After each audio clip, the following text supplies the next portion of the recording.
Good morning. I trust you all had a good evening and are ready for a very wonderfully packed agenda of very interesting topics. Before the session begins, I want to make sure to thank the sponsor, National Student Clearinghouse, and National Student Clearinghouse is represented by Dave Pelham. Dave, will you please stand up and be recognized? Thank you.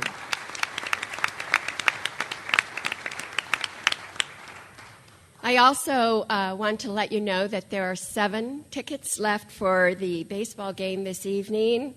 So if you're on the wait list, please pick up your ticket. And even if you're not and want to go, there are some extra tickets that go beyond those on the wait list. After this session, you should be aware that Suzanne Mettler will have a book signing, and that's outside of this ballroom.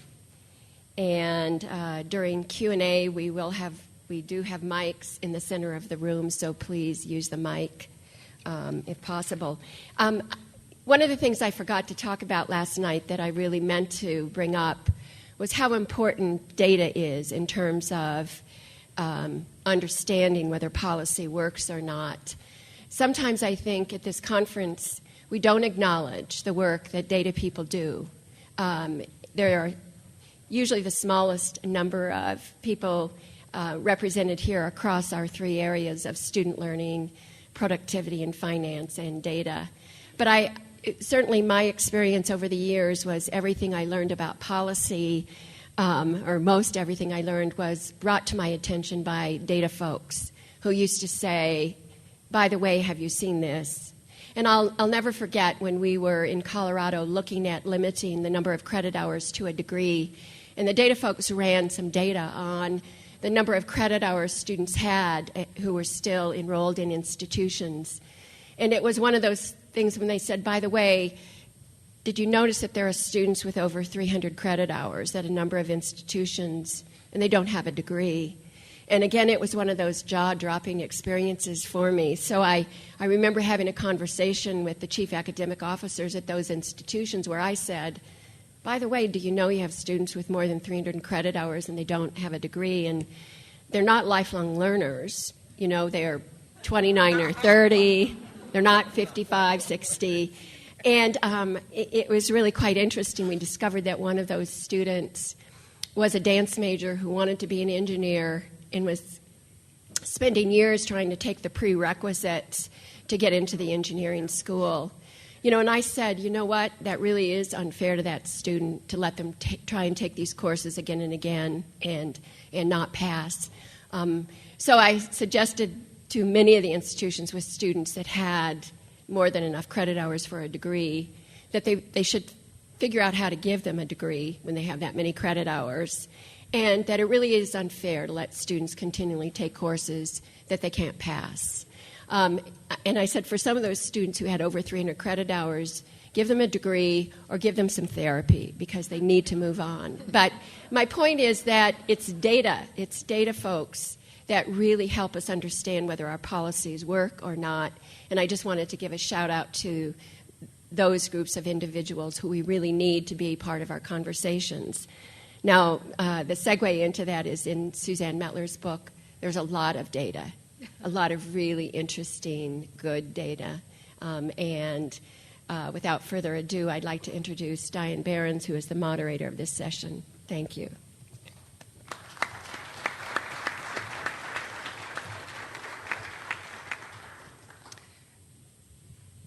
Thank you for that introduction. Good morning, everyone. It's my pleasure to be the moderator of this opening session. I think we're going to find it very engaging. The structure will be Dr. Mettler will present on her findings in degrees of inequality. We'll have responses from our panelists, and then we'd really very much like to engage all of you in a dialogue about this topic. In terms of introductions, I'll go ahead and introduce everybody at the same time, and then we'll welcome Dr. Mettler. Sonya Christian began her tenure at Bakersfield College as Bakersfield College president on January 2nd, 2013. Christian, who was a math faculty member, division chair, and dean of science, engineering, allied health, and mathematics at Bakersfield College from 1991 to 2003, has held increasingly higher level administrative roles at Lane Community College in Oregon over the past 10 years. Christian has also has experience as an adjunct lecturer in math at the American River College and El Camino College in Sacramento and Glendora, California, respectively. She earned a Bachelor of Science degree from the University of Kerala in Kerala, India, a Master of Science in Applied Math from the University of Southern California, and a doctorate from the University of California, Los Angeles. Aaron Thompson is the Executive Vice President and Chief Academic Officer for the Kentucky Council on Postsecondary Education. He is also a professor of sociology in the Department of Educational Leadership and Policy Studies at Eastern Kentucky University. Thompson has a PhD in sociology in areas of organizational behavior and race and gender relations. Dr. Thompson has researched, taught, and or consulted in the areas of diversity, leadership, ethics, multicultural families, race and ethnic relations, student success, first-year students, retention, cultural competence, and organizational design throughout his personal career. He has over 30 publications and numerous research and peer-reviewed presentations. Dr. Thompson has traveled over the U.S. and given more than 700 workshops, seminars, and invited lectures in areas of race and gender diversity, living an unbiased life, overcoming obstacles to gain success, creating a school environment for academic success, cultural competence, workplace interaction, leadership, organizational goal setting, building relationships, the first-year seminar, and a variety of other topics. Imagine that, other topics. He has been or is a consultant to educational institutions at all three elementary, secondary, and post-secondary level, as well as corporations, nonprofit organizations, police departments, and other governmental agencies. Judith Ramaley is President Emeritus and Distinguished Professor of Public Service at Portland State University in the Mark Hatfield School of Government and President Emerita of Winona State University. Dr. Ramaley holds an appointment as a senior scholar with the Association of American Colleges and Universities. She is also a member of the board of Second Nature, an organization committed to create a healthy, just, and sustainable society through the transformation of higher education. And finally, our featured speaker, Suzanne Mettler, is a political scientist who studies American politics and public policy and is the Clinton Rossiter Professor of American Institutions in the Government Department at Cornell University. She is the author of 4 books, including Degrees of Inequality, How the Politics of Higher Education Sabotaged the American Dream, Soldiers to Citizens, the GI Bill, and the Making of the Greatest Generation, and Dividing Citizens, Gender and Federalism in New Deal Public Policy. Dr. Mettler is a fellow at the Century Foundation and on the steering committee of the Scholars Strategic Network. I ask you to join me in welcoming Dr. Mettler.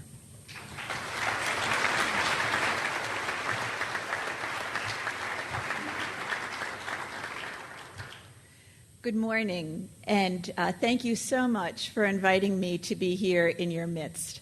I was really delighted when Julie Carnahan contacted me soon after my book came out last spring, my book Degrees of Inequality, and told me about the theme of your meeting. And I was really struck by how similar your theme is about dealing with policies that have long been on the books and maybe are not functioning as well as they once did. Where do we go from here? It's very much the theme of my book. And so you are the experts on these areas. You're leaders who work on these issues of affordability and access and college completion day in and day out. And so I'm really looking forward to the conversation we can have and to learning from you.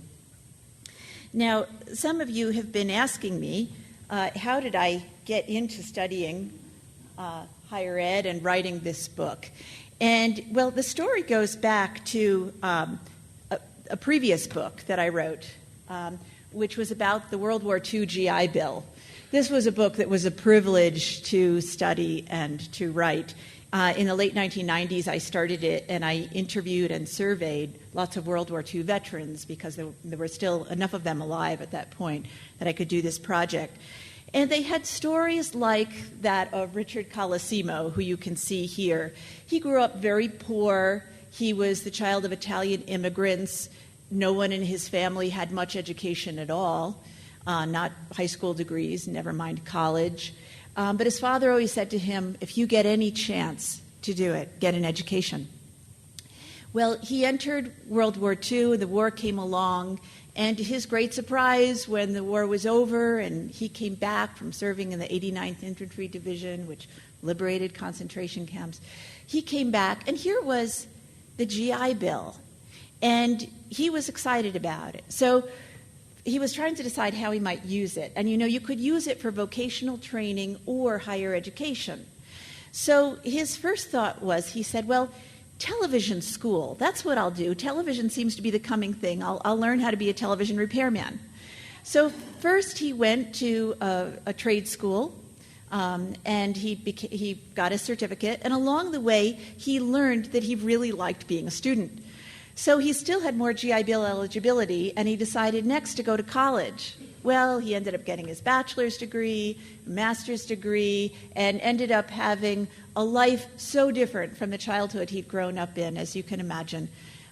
It was a really dramatic story, and this kind of story was repeated by veteran after veteran whom I encountered, and from the survey data, which spoke loudly of how education can transform lives. And then the United States, after creating that landmark public policy, went on to create several others for civilian students right up through the middle of the 20th century. And more students were getting college degrees. It was really a dramatic increase. Before World War II started, in 1940, 1 in 20 young Americans had a 4-year college degree. By 1977, it was 1 in 4. That's absolutely extraordinary. But the question that I came to this book project with was, what has happened since that time? How well is higher education functioning today? How well are our public policies serving us? And to cut to the chase, and I think you know the first part of what I'm going to say very well. Since about 1980, our system of higher education is growing increasingly stratified, featuring separate and unequal tiers. If you would think of the thought experiment of a young person like Richard Colosimo coming along today, and he's going to be the first in his family to go to college, and you ask, what's going to happen to him?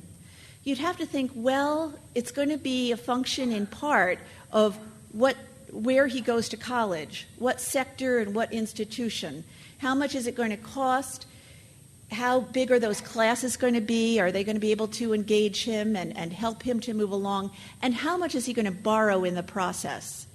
And all of those things will affect whether or not such a young person would end up completing their degree and how indebted they might be at the end of it. Because, as we know, there's too many students who don't complete and too many who end up with little to show for their time in college except massive student loan debt.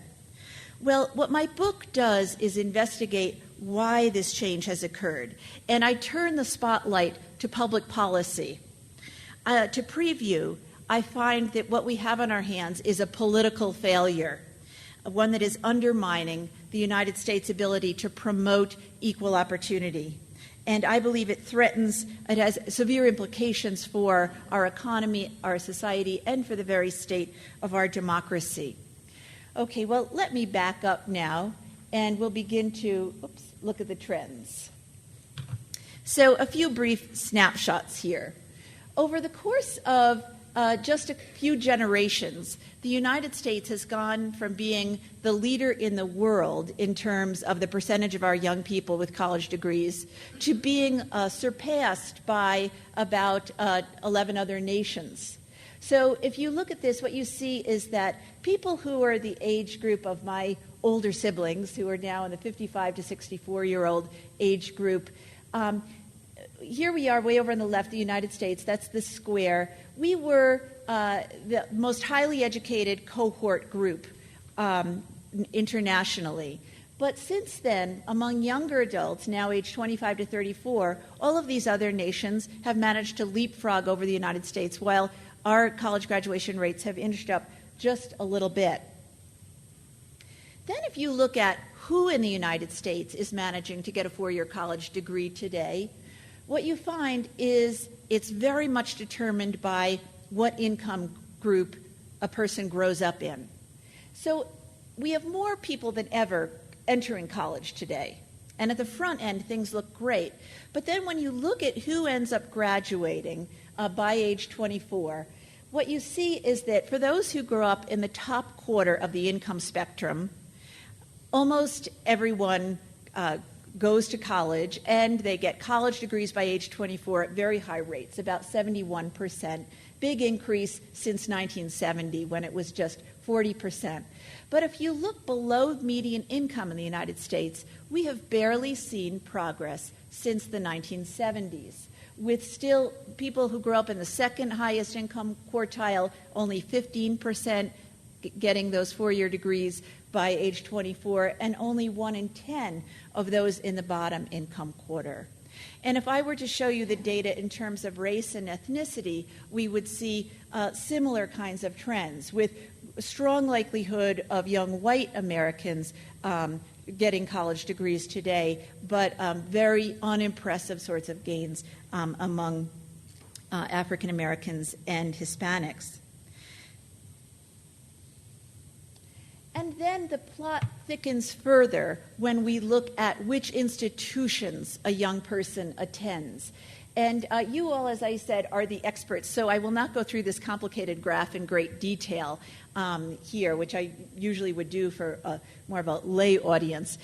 But the takeaway here is that the sector of colleges or universities that a person attends makes a big difference for the sticker price, which is what you see over at the left-hand side, and the graduation rates, how likely students are to borrow, how much they borrow, and the default rates. So among the private nonprofits, of course, we have the highest sticker price for tuition, although that's deceptive and complicated because there is about a 45% discount rate. So depends on, family income and merit aid, how much a person's actually paying. Pretty high graduation rates, although they should be stronger. Median debt about just under $18,000, and default rates are very low. If you look at the publics, where most students are attending, cost is much less. Graduation rates are a bit lower than the private nonprofits. Not surprising for some reasons we'll talk about. But student loan debt is a little bit more, not surprising because there are more students in greater need. But the default rates for those getting the four-year degrees are still very low, just 8%. If we look to the for-profits, which have been over the past couple of decades the most rapidly growing sector of higher ed, graduation rates there are only 22%. But the cost is actually quite high to attend, much higher than attending the average four-year public university. Nearly all students are borrowing to attend, and borrowing very high amounts, almost $33,000 to get a bachelor's degree if they complete, and then default rates very high, 23% on average. So if you add all of this up, what we're actually seeing is the demise of opportunity in higher ed. Certainly there are some people who still manage to buck these trends and who grow up disadvantaged and manage to get through all of these hurdles and to get a college degree, and it works out really well for them. But we're seeing the emergence of a society with caste-like characteristics, and higher education is not playing the role that it was beginning to play in the middle of the 20th century of mitigating that inequality, and in some ways, in fact, it's exacerbating it. So the question is, why is this occurring? Now, the most common response I hear to that when I talk with people about it is they say, well, of course, it's tuition. Tuition has gone way up over time, and that's undeniable. Tuition's gone up much faster than inflation. However, I think it's a mistake to look at tuition as if it goes up in a vacuum, because from the beginning in the United States, we've had public policies that have subsidized the cost of higher education.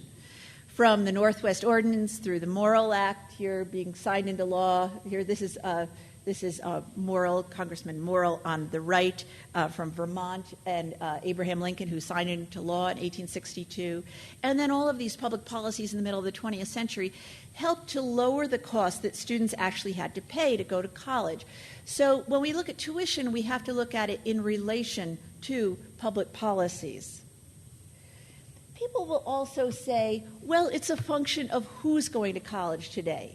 There are more students going to college, but they're not equipped, and there are the problems with K-12 education that don't have them prepared for college, etc. And, of course, that's important, and there's a lot of literature on that. But, again, I find that an insufficient answer to this rising inequality that we're seeing in higher ed. If you just look at this, these are test scores from students when they are at the high school level on a standardized math test, and then their graduation rates later on. And what you can see, if you look at a low-income student who was a high scorer on the test, that's the green bar, they are about as likely to get a four-year college degree as someone who grows up high income and had a low score on the tests, about 30 versus 29%. So income is very much a part of the story about who ends up getting a college degree. So then what we have to do, I would say, is turn to looking at public policy, and that's what my project has done. And so I really spent about 8 years on this project. I wasn't working on it 24/7. I did some other things in the meanwhile, but a lot happened during those 8 years in terms of developments in policy as well. But I was looking at developments particularly from 1980 to the present, and I did a lot of analysis of government documents, the historical record. I did interviews with lots of people involved in the policymaking process in Washington, working in agencies on Capitol Hill and in organizations that work on higher ed. And I also did some statistical analysis of historical data that I amassed from the states to try to look at what's happening at that level. So to tell you what my big argument is here, and I usually kind of treat this sort of lightly because it doesn't interest most people, but it's actually surprisingly in tune with the theme of your conference. So if you'll indulge me, I'm going to say a little bit more about it. I came up with a concept in writing this book that I call the policy-scape. And what I mean is that today, to understand what's happening in the United States today, we have to recognize that we have all sorts of public policies, and this is true in every policy area, that have been created in the past and that are still on the books. They're still in effect. And these policies can have all sorts of effects on their own, and they develop in all sorts of ways. And much of our subsequent policy making gets shaped by what's already happened with those public policies. If you think about fiscal policy making in the United States, for example, you know that we pretty quickly need to talk about how much of the federal budget goes to entitlement programs like Social Security and Medicare and Medicaid, and also what's happened with our tax policies, so that you can understand what's happening to other policies that are discretionary in nature. Well, similarly, we need to look at higher ed in this regard. And so these policies over time can develop in ways that were not intended, and they need maintenance and updating. I had the privilege of interviewing former Senator Nancy Kassebaum, who served in the Senate from Kansas for many years from the late 1980s through the late 90s, or the 1980s and 1990s. And she was a moderate Republican, and she became, for a time, she was the chairman of the Education Committee, and otherwise she was the ranking member and worked with Ted Kennedy, who was typically the chair during that time. And they worked quite well together. And what she said to me was, public programs, like any programs, need to be managed. And she feels that that's not happening today in the way that it was in the period of time when she was serving. What I found in studying this policy area is that there are three different kinds of policy effects that can be generated over time, where policies themselves generate effects aside from those of their primary effects. So for one thing, there are policy design effects. What I mean here is that some policies are more easily sustainable than others. Take Pell Grants versus student loans. Pell Grants back in the 1970s were quite generous, and the average student on student aid was getting much more in grants than on loans. But over time, grants atrophy because they don't have cost of living adjustments that are automatic. And this means that members of Congress have to keep engaging in these really contentious budget battles year after year if they're going to keep them up with inflation, not to mention the rising cost of higher ed. Student loans, by contrast, became much easier for lawmakers to say to each other, let's just make it easier for more students to borrow more money, change the borrowing limits. And so loans became very sustainable, and the average amount borrowed per student went up quite dramatically. So that's a design effect that can make policies go in different directions over time than was originally imagined by those who created them. Unintended consequences, this is something students of public policy often talk about. They can go in all sorts of different directions. In this book, I'm particularly interested in the rather perverse unintended consequences when policies create some incentive for an industry to do something it wouldn't do otherwise, or to do more of something than it would do otherwise. And I spend a lot of time talking about how the student loan industry, the bank-based lending system, became this way over time. And also the for-profit college industry. And so after a while, as these industries then become politically powerful and they try to keep pushing lawmakers to shape the policy in ways that benefit them, it can veer off the tracks from what helps ordinary Americans. The third kind of effect is lateral effects. And here what I mean is that the development of other policies can affect the one that you are looking at.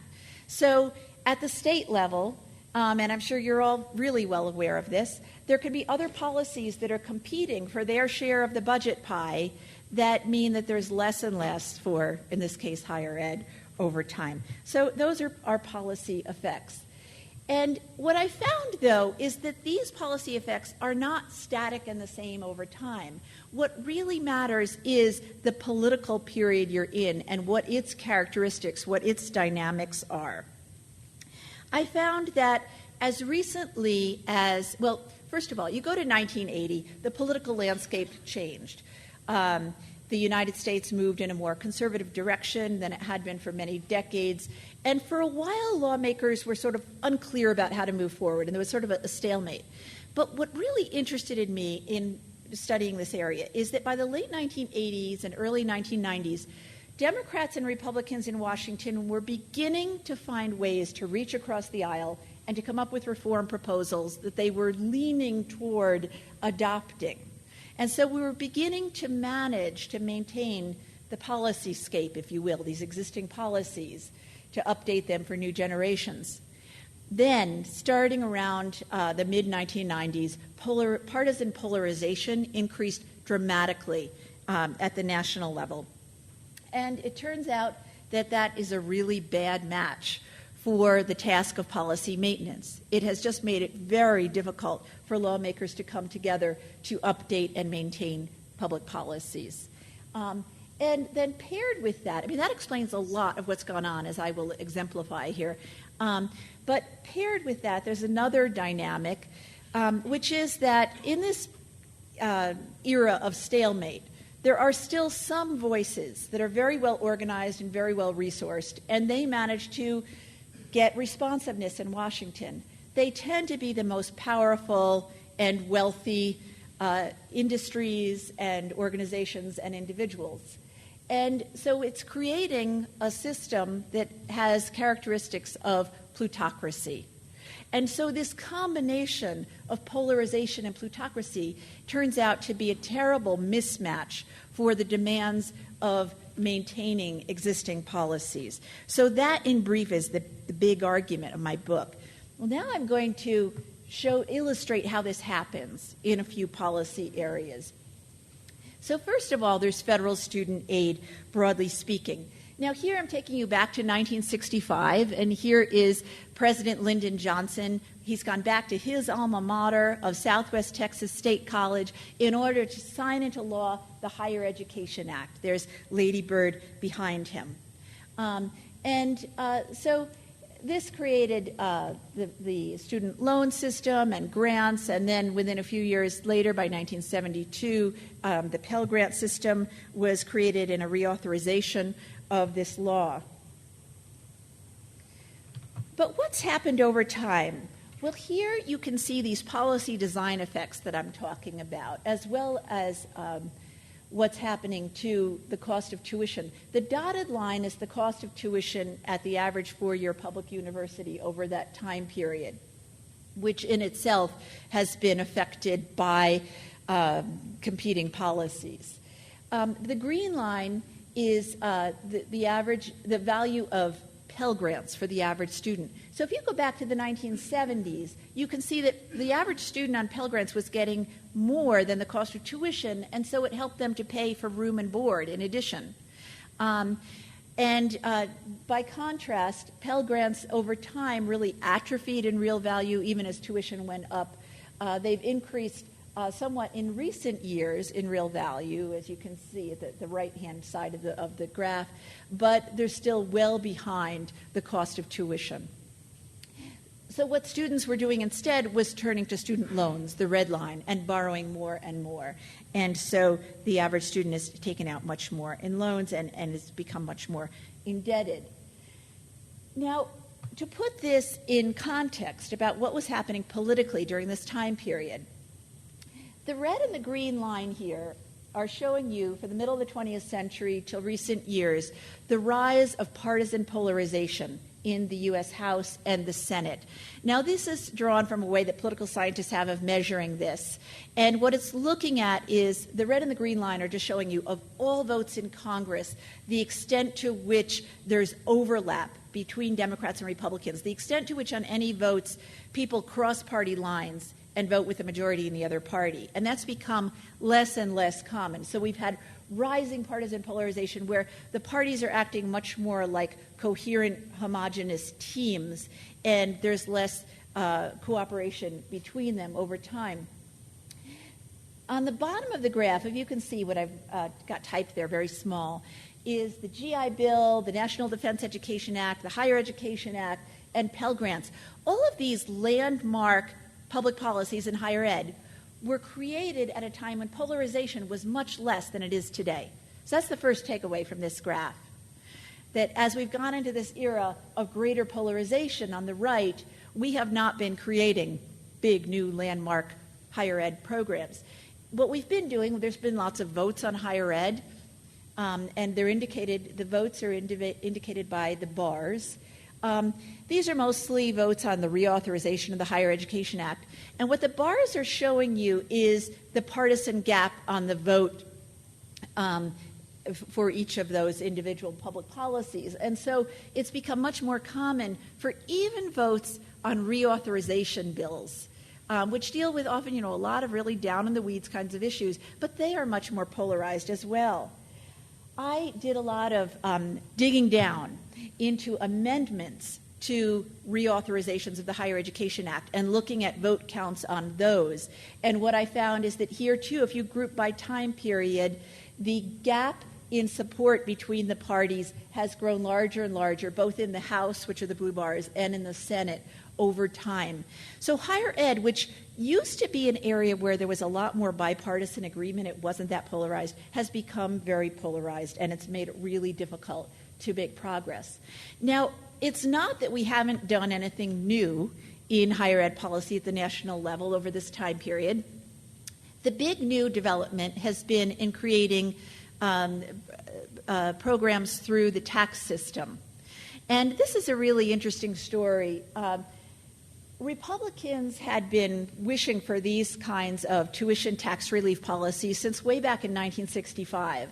And Democrats again and again were refusing to go along until Bill Clinton was running for re-election to the presidency in 1996 against Bob Dole.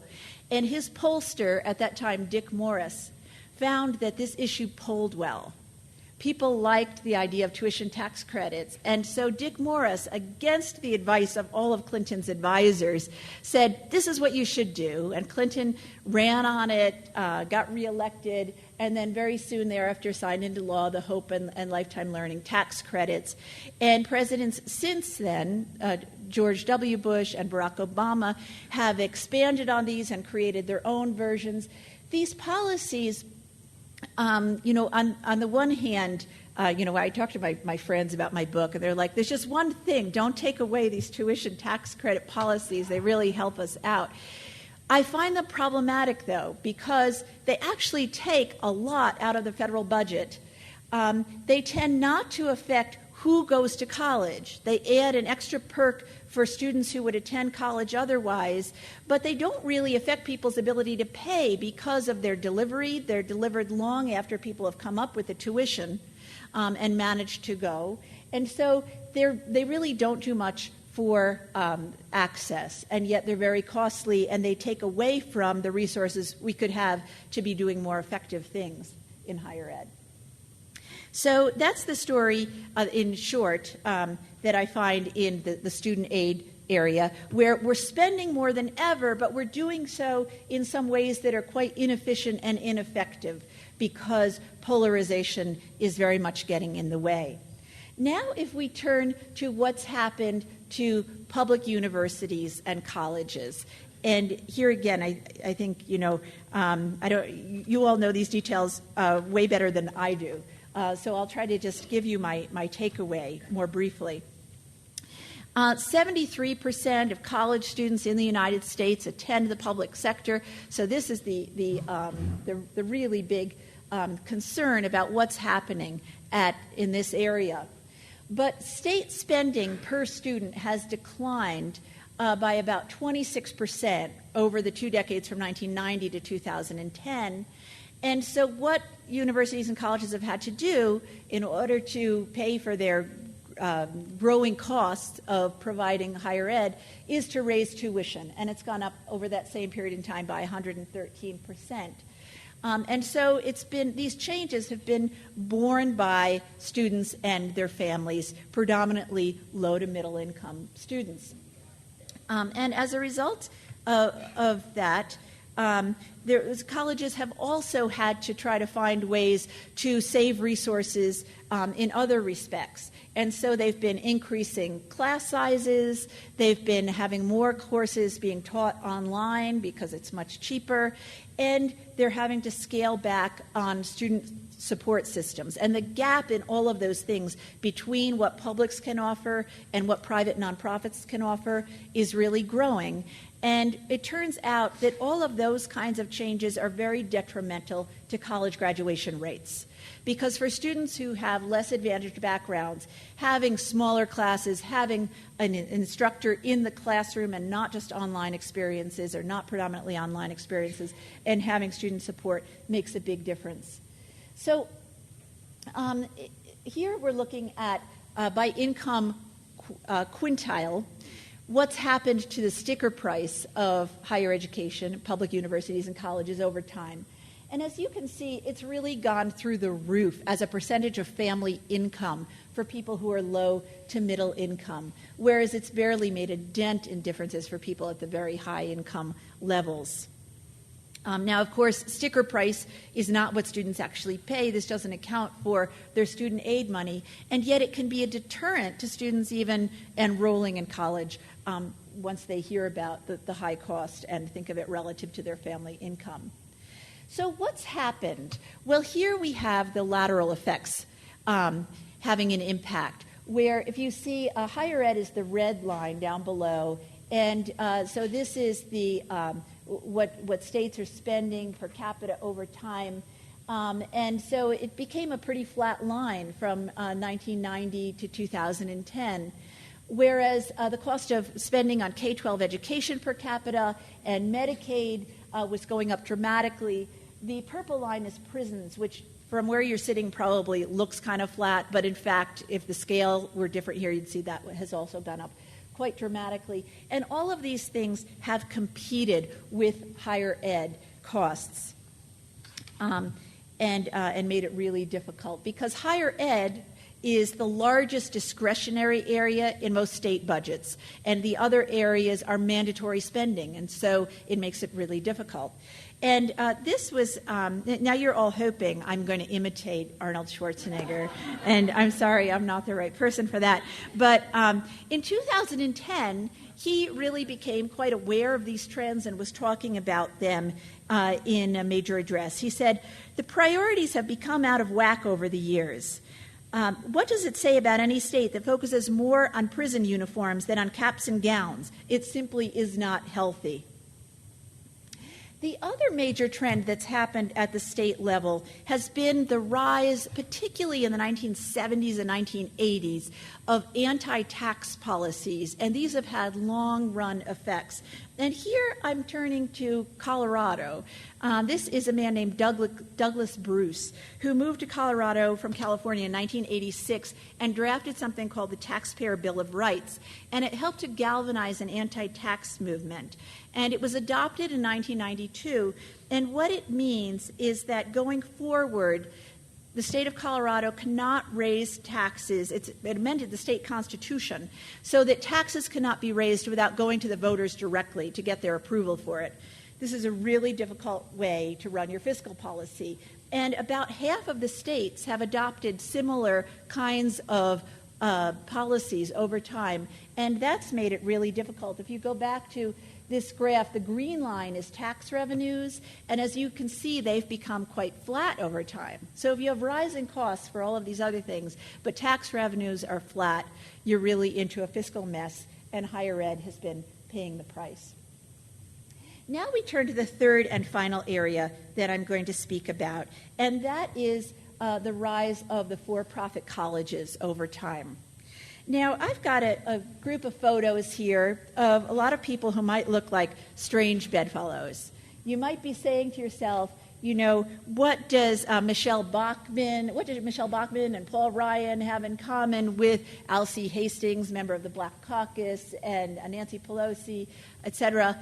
Well, it turns out that all of these individuals have voted together on a few occasions in the U.S. House in support of the for-profit college industry. So this is really surprising in an era of such high and rising partisan polarization that you get people working across the lines in a policy area. So this really made me curious, and I wanted to know what was going on.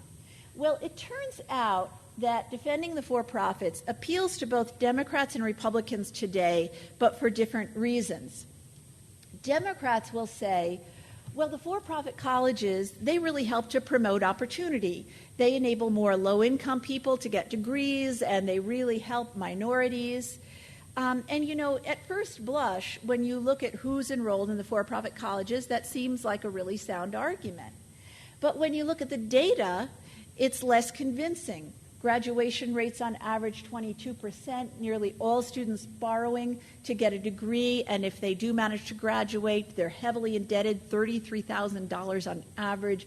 And then students have a very difficult time getting employment that helps them to repay those loans, so the default rate is very high. So that argument seems hard to defend. Republicans will defend the for-profits by saying, this is the private sector, and we are really pleased to be able to defend a private sector alternative in higher education. However, when you look more closely, again, this is hard to defend. In fact, the for-profits are permitted by law to receive up to 90% of their revenues from the Higher Education Act Title IV. from student loans, Pell Grants, and so on. That doesn't even count what they can get from the GI Bill and other Department of Defense programs. And so they're heavily subsidized by the federal government. So these schools, which are now attended by about 10% of students, are using about 1 in 4 of the federal student aid dollars under the Higher Education Act Title IV, 37% of the GI Bill, and so on. And so they're actually quite highly publicly subsidized. So what's happened? Well, if you dig deeper still, what I found was a really interesting story about the politics of the for-profits. If you go back to, first of all, I found that the story of the for-profits goes all the way back to the World War II GI Bill that I had studied, when as soon as that law was created, all of these schools started to grow up, these trade schools, vocational schools that hadn't existed previously. And in fact, when veterans attended them, some of them had good experiences, like Richard Colosimo, but not everyone did. Congress became concerned, and they pretty quickly enacted some reforms to apply to the Korean War GI Bill. Then you get to the 1970s, and Congress again extends use of student aid for civilian students this time to the for-profits, and problems begin to emerge very quickly. And by the 1980s, there's a lot of concern in Congress about this. But at that time, Democrats tended to be more of the defenders, and Republicans were strong critics of the for-profits. So William Bennett here, upper left, was President Reagan's Secretary of Education. And this is what he said in the 1980s about the for-profits. He called them, quote, diploma mills designed to trick the poor into taking on federally backed debt, milk them for their loan money, and then wash them out or graduate them ill-prepared to enter the job market and to pay off their loans. Similarly, Bob Dole in the U.S. Senate and Phil Gramm, they worked together to introduce legislation to try to regulate the for-profits. Here you have moderate Democrat Sam Nunn, who had all of these hearings about the for-profits in that period. And then you had a liberal Democrat like Maxine Waters, who still serves in Congress. She saw her own constituents being taken advantage of by the for-profits, and so she really wanted to regulate the industry. So it was people like this who were working together in 1992, and they created some modest regulations to apply to the industry. However, the period then from the late 1990s up through 2006 was a period of deregulation of the for-profit industry. So the rule that there'd been a rule that they had to get at least 15% of their revenues from somewhere else other than the federal government. That was scaled back to being just 10%. The 90-10 rule is what we have in effect today. There'd been a rule started in 1992 that said that they had to have at least 50% of their classes being taught on campus, brick and mortar, if they were going to receive federal student aid. That was done away with in 2006 and really led to the 100% online degrees.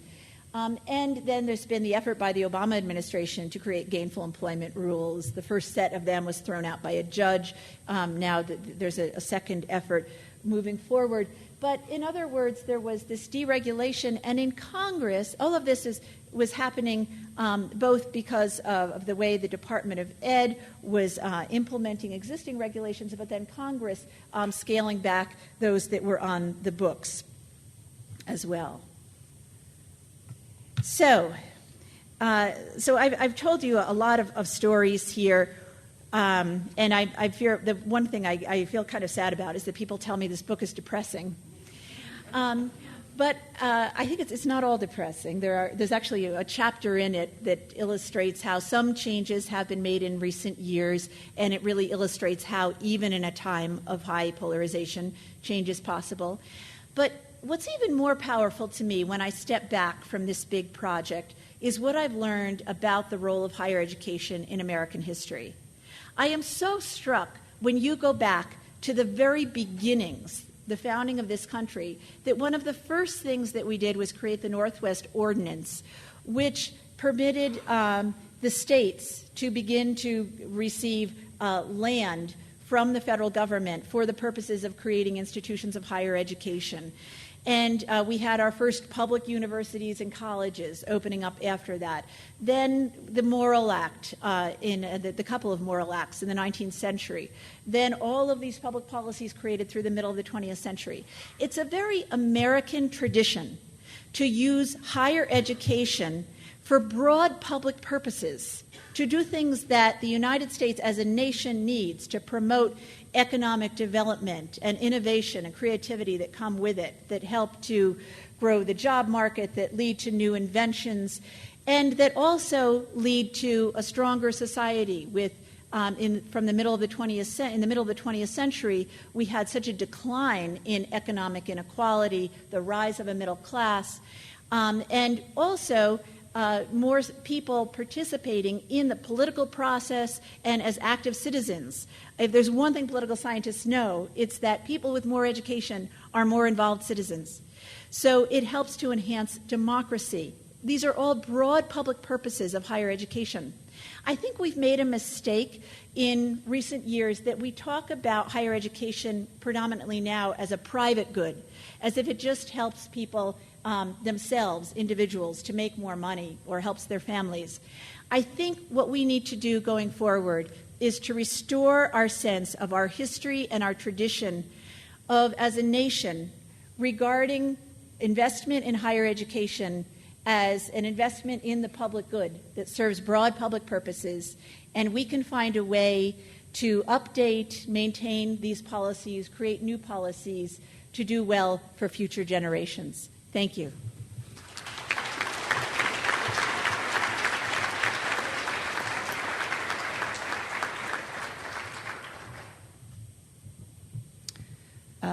First, in terms of respondents, I'd like to ask Dr. Thompson to offer some remarks.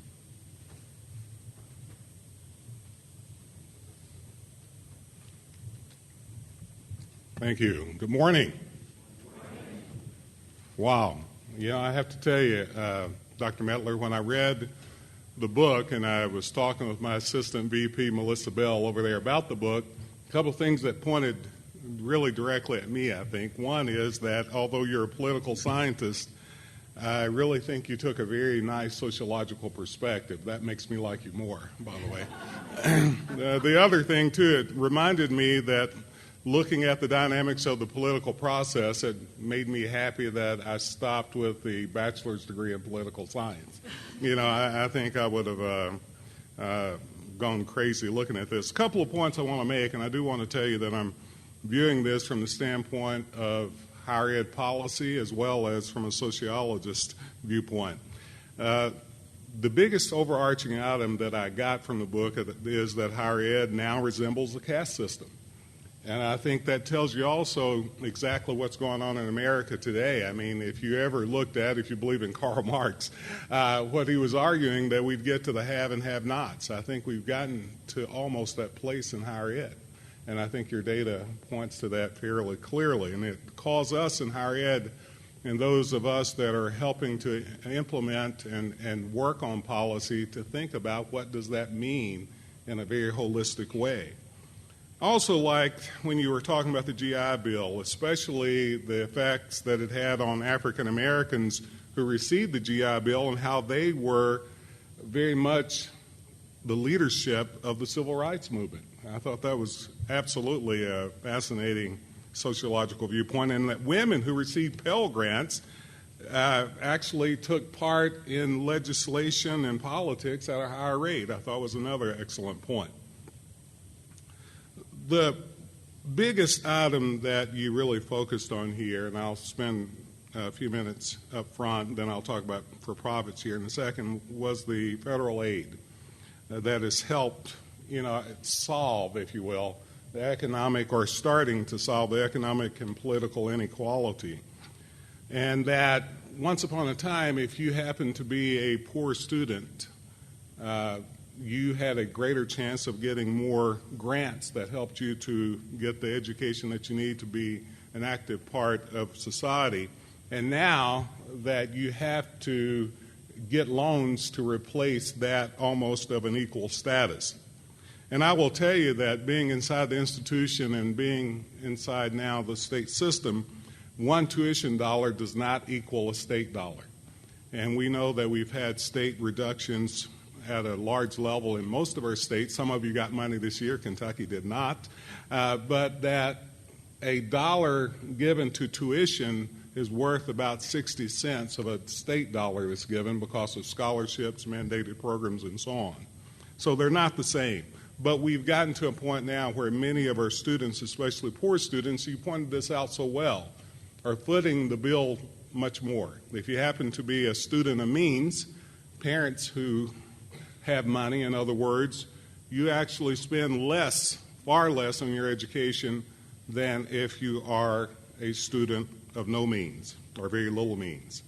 The other point I will point out, too, is that if you look at a student that, let me say it this way, I believe that loans are quite okay. I believe that loans are an investment if, in fact, you get a degree that works for you. And what happens with many poor students, students of color, they don't get that education, but they get loans. This does not happen with kids who have money, thus the caste system. There's no doubt also, I want to point out to what was an excellent set of policies in the 60s and early 70s, the GI Bill, the early federal policies along financial aid, affirmative action. All of these items helped more access to more people of lower means, more disenfranchised people, African Americans and women, and so on. But they had some unintentional consequences on HBCUs, for an example. Many of the students who received these loans and these grants went to many majority group universities that started opening their doors because of affirmative action.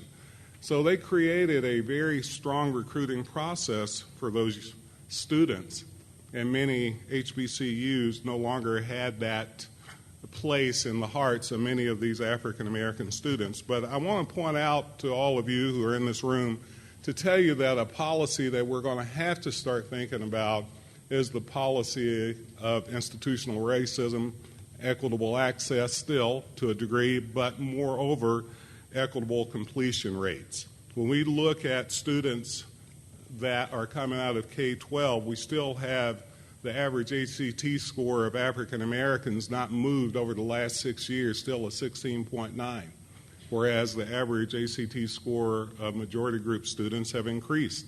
We have four-year graduation rates of African Americans as a whole around 20%, and the 6 years not much higher. We still have gaps that we have to consider.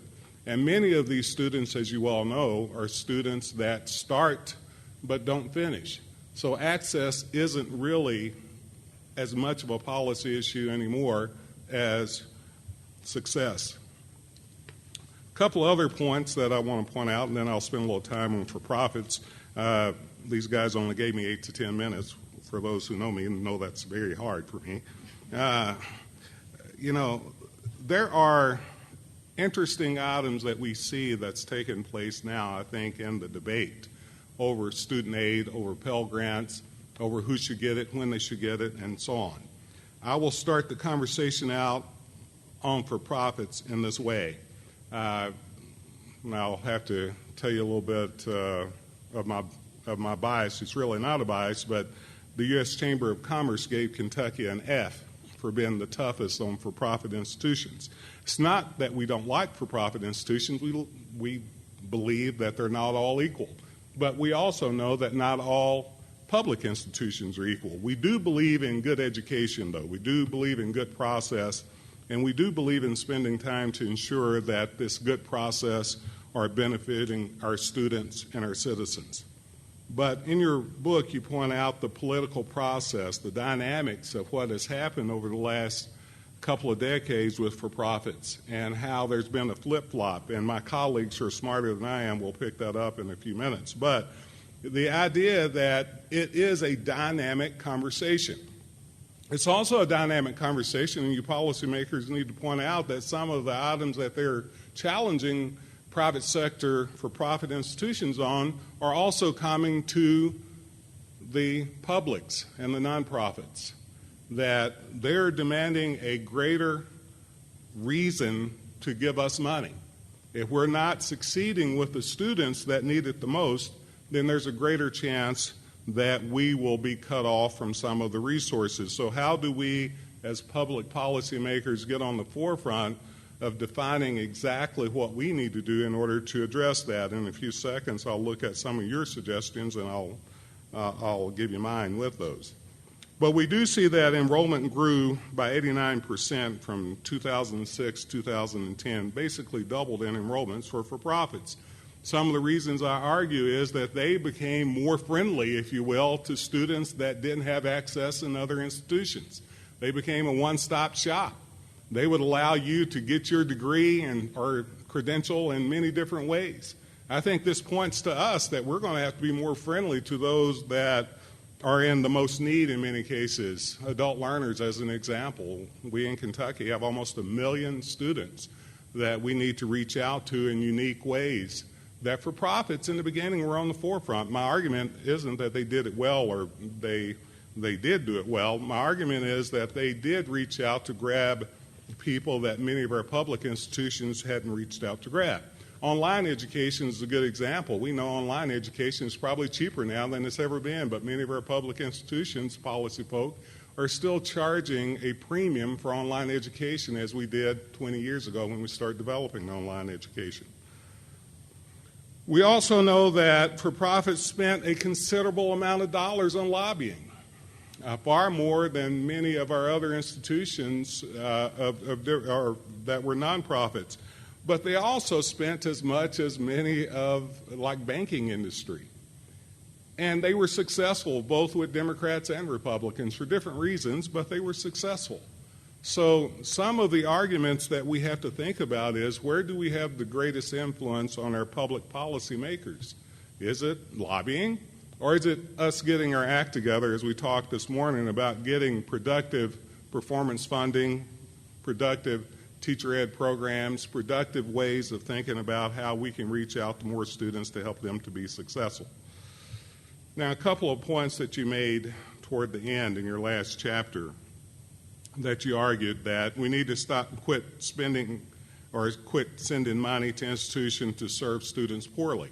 I think that's an excellent point. I think this is an area that we need to be looking at. Now, we need to be looking at quality education, though, not just from the standpoint of quantity. In other words, just how many degrees we produce.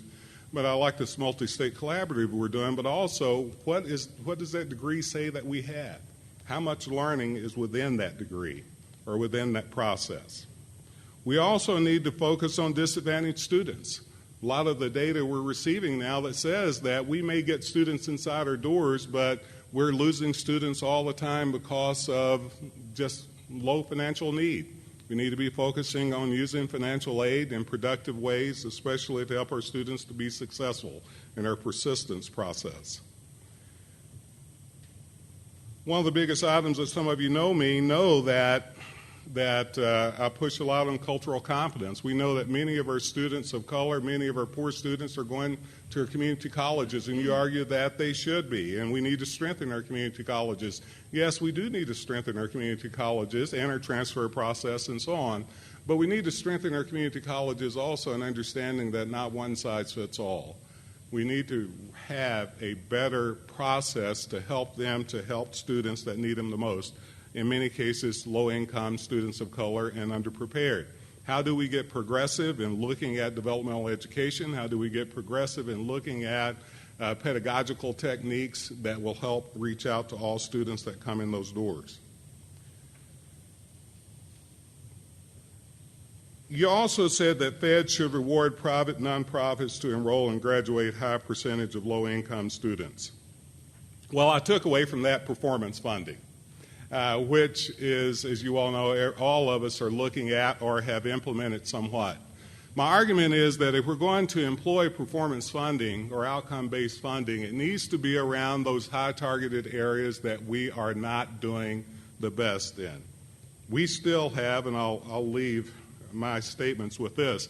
Our degrees of inequality that still happens within our walls are that in our P20, not only just policies and funding, we don't have a systematic linear relationship in helping all of our students succeed at closely to the equitable rates they should be succeeding. We still measure gaps from how well our white students are doing versus our black students, but we need to be measuring gaps based on where we want all of our students to be and develop policies and process and outcomes, and even those that are connected with funding, to help our students understand that we are on their team to get them where we need to go. Even if we change our financial aid policies to become more directed towards students of color, we're going to have to change inside of our institutions to set up a process, an infrastructure, a human capital decision, if you will, from our leaders down to the faculty and staff that will help these students to feel like they're not experiencing an immigrant process. Thank you.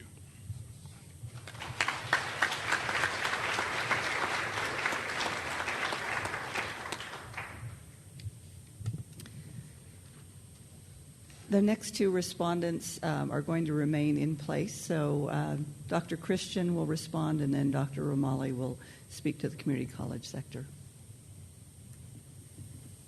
I want to start by really thanking Julie Carnahan and George Pernsteiner for making sure that the community college sector was represented on this panel.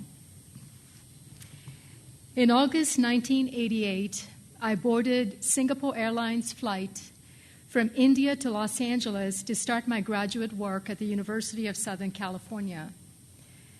I arrived at USC an eager teaching assistant, and I was immediately blown away by the California Higher Education Master Plan.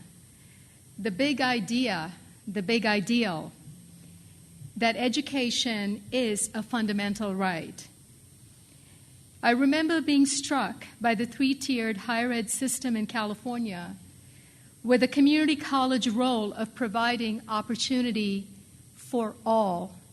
And I think that was one of the key messages from Aaron this morning. This is why immigrants have referred to this country as the Promised Land. The American dream of social mobility through hard work and an education is an exalted concept the world around. When I went back to India during the summer break and gave a talk to the college students and faculty at one of the colleges within the University of Kerala, I told them that America is a country truly driven by its values, with very committed, very smart folks who dedicate themselves to realizing these values. This was a country that does practice what it preaches. It is a country that speaks truth to policy. This commitment, I believe, is the heart of Suzanne Mettler's book, Degrees of Inequality. She provides a glimpse of this when she's not having you work through those charts and graphs and details of her analysis and 8 years of studies. Her father, John Mettler, said, "I told each of my daughters that I wanted her to get a college degree so that she could support herself, and then she could marry any damn bum she wanted."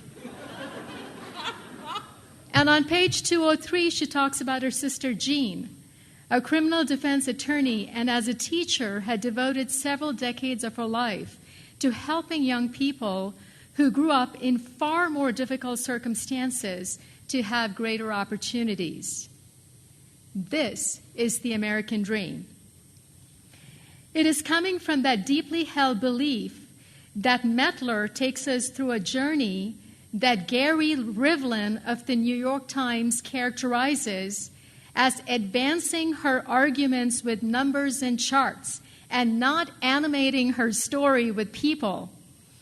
There is no way Rivlin could have known that the 6-year-old Suzanne, when writing her first book, which her mother typed, asked her sister, "What do they call the Civil War before it was fought?"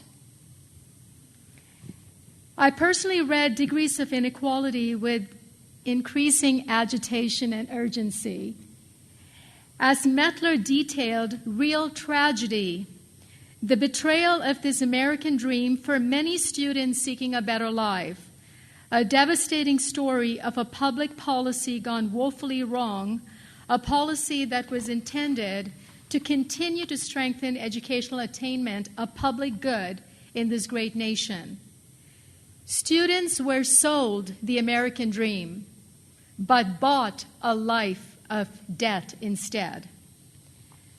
Through the 200 pages, we become familiar with Mettlerisms: polarization, plutocracy, policy failure, policy escape, policy design effect, problem stream, policy stream, political stream, lateral effect, policy drift, policy maintenance, etc., etc., etc.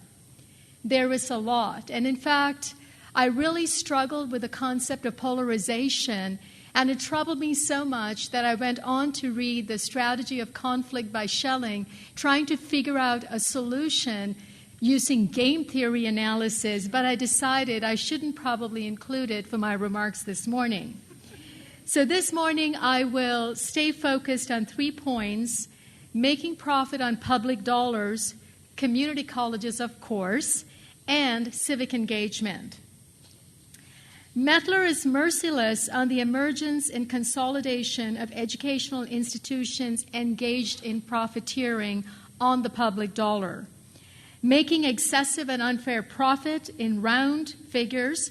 For-profit students account for something like 10% of the student population, use 25% of federal funding, and generate 50% of student loan default. A percentage of them become, in fact, indentured students with no hope of earning enough in their lifetime to be able to pay off their debt. Having grown up with the ever-present Catholic guilt, I find it easier to look inward with criticism than outward, and therefore immediately started looking at how the public higher education failed to meet the needs of the students and therefore created a vacuum that had to be filled. In California, for example, where I come from, with the economic downturn, public higher ed turned away thousands of students who then chose alternative institutions to advance in their education. So as a public educator, I feel the burden with the responsibility toward what has transpired. The issue for me, therefore, isn't about for-profit institutions per se, because I'm not certain I agree that public higher education should have the monopoly. But the issue truly is about, number one, federal funding going to for-profits that charge significantly higher for the same degree as a public institution, and number two, the investment of these large amounts of public dollars did not result in public good.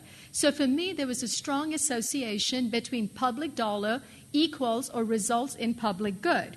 That is, tax-paying citizens who are socially and civically engaged, but this rather resulted in the creation of an indebted underclass. In short, draining public funding away from the public good for private profit. You can see how, as a person who hasn't been very much exposed to the political landscape, that as I was getting into it, certainly I was troubled. There are areas where Adam Smith's rational self-interest and competition can lead to economic prosperity, is effective in realizing the intended outcomes. I agree with that. However, in a situation like education, where certain entities are highly regulated and others are not regulated, the context does not lend itself to the invisible hand of the marketplace. The flow of public unrestricted federal funding has resulted in some institutions demonstrating that they can market the same degree as a public institution at a much higher price than state funding and tuition combined. Meanwhile, public institutions are tightly regulated both in what they receive from the state and what they can charge in tuition. At the community colleges, we charge $46 per credit right now in California.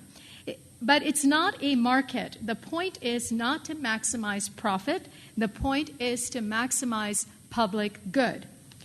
Mettler supports very appropriate and practical policy changes, example, to require diversified funding sources to preclude tapping into public sources too deeply, or to put a cap on public funding for degrees, to remove the incentive for excessive tuition that gets paid by the public only to become student debt.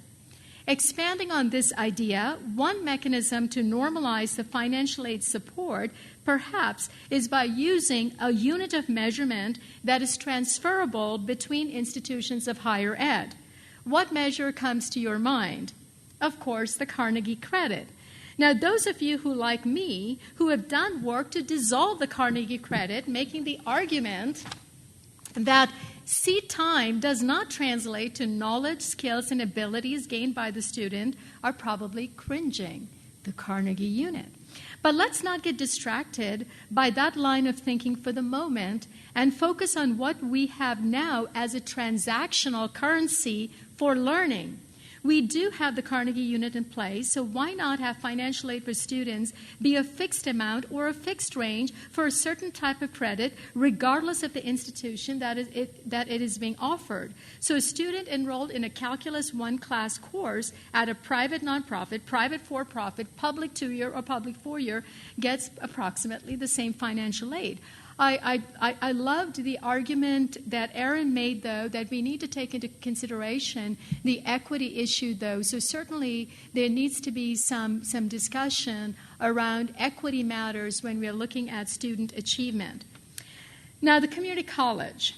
Education as a public good is as fundamental for America as democracy and liberty. An immigrant speaks.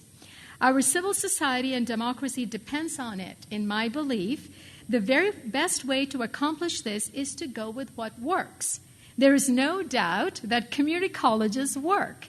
Mettler, in speaking about the system of community colleges, states, at the same time, we need to strengthen community colleges, she says. These schools have accommodated less advantaged students without the intensive recruiting efforts used by for-profits and at a much lower cost. In the hierarchy of trade associations representing institutions of higher education in Washington, D.C., those advocating for community colleges are least powerful. Community colleges are a game changer, and there are many reasons for it. Number one, we serve the community, all of it. Those who never received an education and are working on a GED, those who want to tool up for a job, and those who are en route to a 4-year degree program and beyond. We serve the industry. We work closely with area businesses to provide skilled workforce that they need to be profitable. Their success depends on us doing our job well. Number 3, we are most economical educational powerhouse you can find. We serve millions of students at a cost that is not matched by anyone. 4, we operate as a kind of social buffer in bad economic times. Students turn to community colleges for hope, opportunity, and job skills. And number 5, we teach civic values, and we teach students how to think and how to learn and produce more informed, more engaged citizens. I'm the first to admit that there is work to be done to improve the success rates and completion rates of community colleges too, and Suzanne had some of those statistics on her slides. I know I was terribly disappointed when the American Graduation Initiative that was proposed for community colleges got axed due to, as Mettler calls it, lateral effects of other competing policies. In California, however, under Governor Jerry Brown, we have now enacted a student success legislation for the 112 community colleges that invests an additional $200 million focused on student success, 100 of which, Aaron, you'll be pleased to know, are focused on issues of equity. These are categorical dollars that are focused on accountability measures for students actually to complete certificates and degrees. My final point on civic engagement. Mettler's sharp language on page 5 They themselves play a crucial role in segmenting our society. Punched me in the gut. Although her remarks were directed at public policy makers, I felt my own lack of involvement and participation was reminiscent of the white moderate that Martin Luther King refers to in a reproachful way in his letter from Birmingham jail. He states, I have almost reached the regrettable conclusion that the Negro's great stumbling block in his great stride towards freedom is not the white citizen's counselor or the Ku Klux Klanner, but the white moderate who is more devoted to order than to justice, who prefers a negative peace, which is the absence of tension, to a positive peace, which is the presence of justice. Reading Mettler's work has motivated me to move from not paying serious attention to public policy to a place where I believe that it is my personal, my professional, and my sacred obligation. And I think all of us, when we go into the business of education, share in this obligation. We must reignite the belief in not just the economic value, but the social value of education. We must create the political will to trigger the changes needed to invest public resources for public good. After all, it should be clear that on the policy level, politicians make decisions after being influenced and exposed.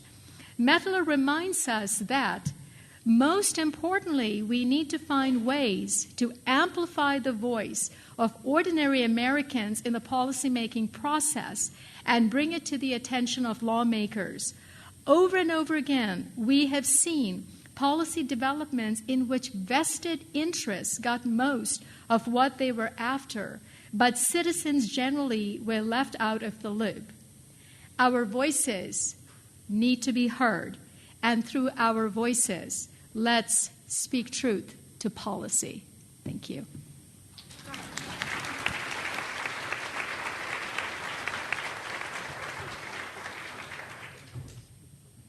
I have a very different approach, which is not to talk about the details of Suzanne Mettler's book, but to talk about what it made me think about.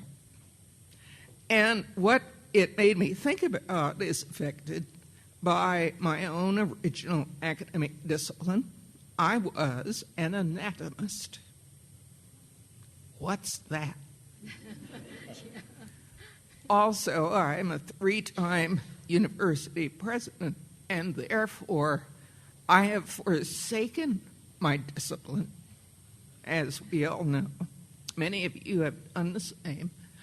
And when I combine those two things, first of all, as an anatomist, I know there are two ways to look at anything: by dissecting out each system and then fitting it back together to create the whole organism, or by looking at each part in turn.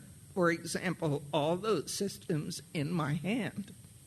So Suzanne Mettler, who is a superb political scientist, dissected out the bones of an incredibly important aspect of intentionality, social purpose, national values, namely our political and policy system. Then Erin comes along, thanks her for occasionally mentioning people, and approaches it as a sociologist. And Sonya surprised me because she's a mathematician and she didn't sound like one. But she also was eloquent and wonderfully supportive. I'm ready to pick up the banner and follow you out of the room toward the future. But what I want to do is, as an anatomist zoologist, I tend to think of an entire ecosystem of interacting influences. And I know that I am affected by my own professional history, my own childhood, my own disciplinary perspectives, on what I notice, what interests me and really holds my attention, and what kinds of questions I choose to ask about it. And like everyone else on the panel, and like Suzanne Mettler, who has led us into this domain, the issue of extraordinary inequality and inequity has been troubling me for several years, more so than ever before, as the very patterns that you draw upon in your analysis of the problem have become more and more clear. The growing political separation of the parties, the growing influence of a much smaller group of people who have power and money, the oligarchy. But in thinking about this, I realize although higher ed is a mirror of society, it is also a shaper of society. And so I've been trying to unpack in my own mind what is almost like a cat's cradle of woven threads of how does higher ed reflect the society in which it's located and the role it plays in that society, originally as a nation builder, now perhaps as something else hard to describe, and to what extent is society itself shaping higher education.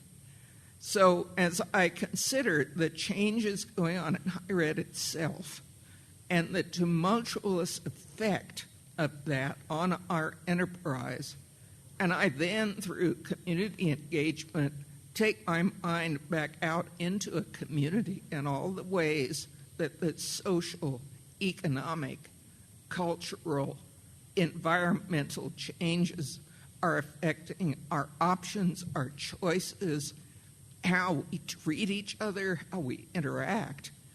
I'm grateful for what I learned from degrees of inequality, but I tend to believe, based on a lot of other stuff I've been trying to absorb in the past couple of years, that the large gap in achievement that separates what you call the elites from most of the rest of us, including the middle class, will be affected by policy changes, but not as dramatically as we would all like, because we also have generational changes. We have a change in the world order. We have a change in the workplace. We have a change in the nature of work itself, all going on simultaneously, which means that what we want an education to accomplish, what we expect of someone who completes some course of study, whether it's a certificate, an associate degree, a bachelor's, a master's, or a doctorate, is dramatically different today from what it was when your inversion point began, somewhere between 1980s and 1990s. And so what I thought I would do with my time is to talk about four-year institutions, because although I have consorted with two-year institutions, some of my best friends are community college people. I am unabashedly a university type, although my personal history includes a small liberal arts private college, which shaped a lot of how I think. Swarthmore College. Anybody from Swarthmore? No. All right. Well, I'm not surprised. Swarthmore is elite. But anyway, four-year institutions really are getting very serious. They can't turn around the problem, but they can create in their community of interest, which might be a physical community or network of communities, or might be an online community, elements and qualities that are equitable, truly, in many ways. And I've been paying a lot of attention to what we've tried to do. Many of you, I know there's some people here from Lumina and probably from the Gates Foundation. There are a number of efforts underway, including the one I know about, which is the Quality Collaborative that ACU has with support from Lumina, but also now expanded support from Gates, that is trying to understand the pathway from a 2-year to a 4-year institution, how to clarify purposes, clarify intentions, create good navigational tools, and eventually figure out the framework that can stabilize and support an ongoing exploration and development of successful pathways to educational attainment. There's the Connect to Complete, which Bill and Melinda Gates Foundation supports, that I know about because I'm also associated with National Campus Compact, which is trying to figure out how to incorporate into developmental courses as well as the first college-level courses the kinds of deep support that enable students to succeed, so as to begin to change that horrible set of statistics that you have beautifully illustrated. When I read about it, I usually get different kinds of statistics, but they're equally dismal. The ones I found, 12% of students whose family are in the bottom quartile succeed, 73% in the top quartile. That's so close to yours, I don't care. But it illustrates the point that statistics often capture a pattern, if not the exact numbers. We have Liberal Education America's Promise, which many of the states represented here are part of, have adopted LEAP, or are part of the multi-state initiative built on the next generation of LEAP thinking that will allow us to create clearer ideas for students about where they're headed and how to get there, with a real focus on equitable involvement in the kinds of educational experiences that deepen and strengthen a person's knowledge and skill and competency, with clear learning outcomes and ways to assess those outcomes, and the use of various strategies so that the student himself, herself, can actually make sense of what she is doing and present it clearly to someone else. So all of that, combined now with an explosive growth of competency-based programs.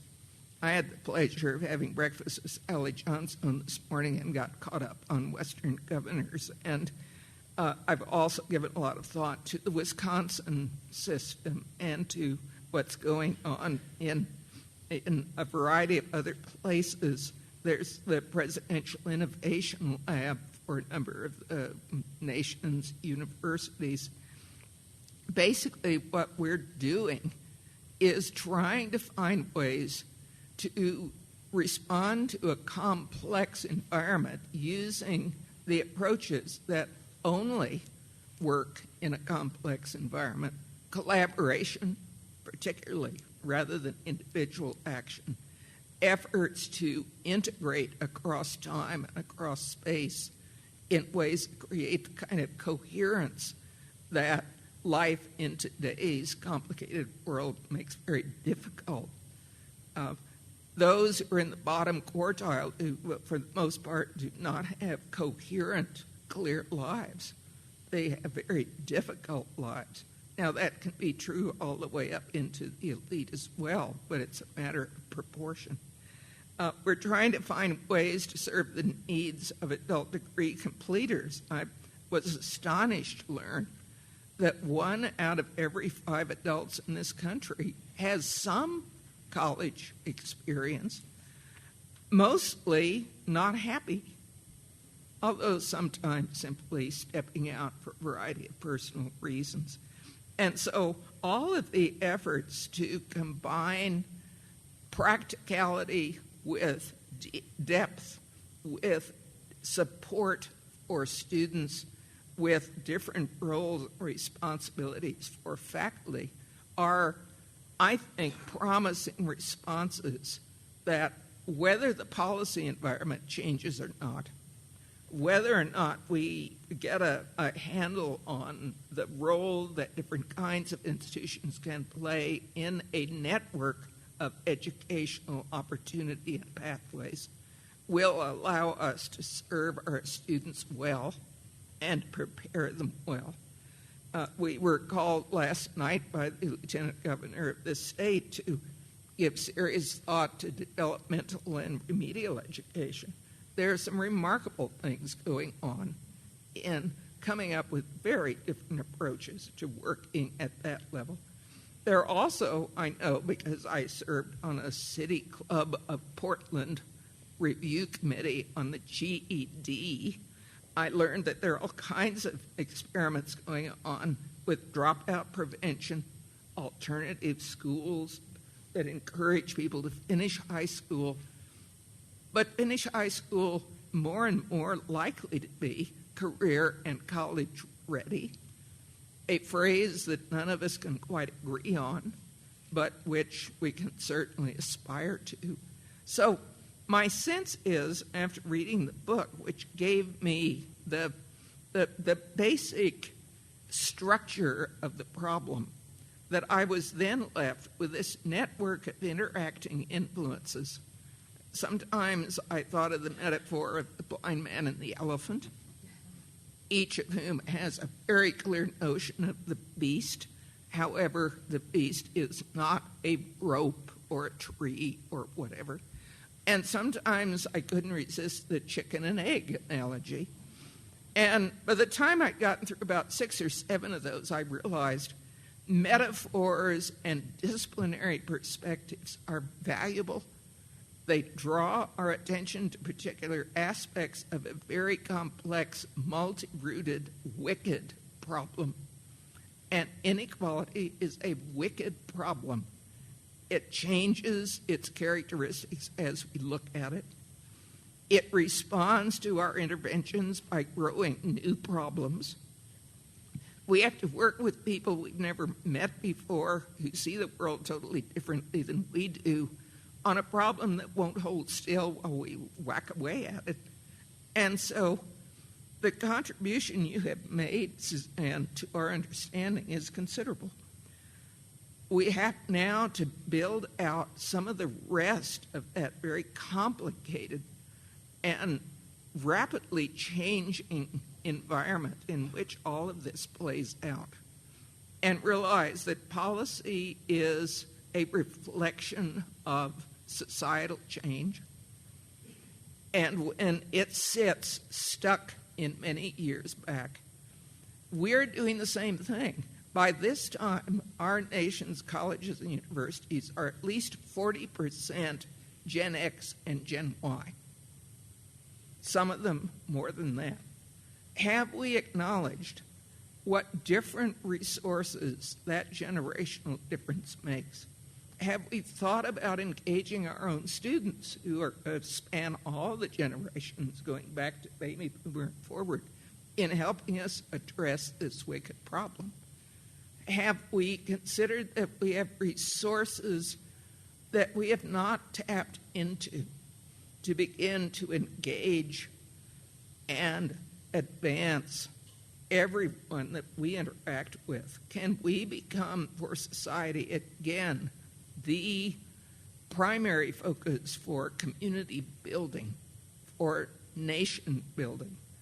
And can we do so whether Congress can get its act together or not?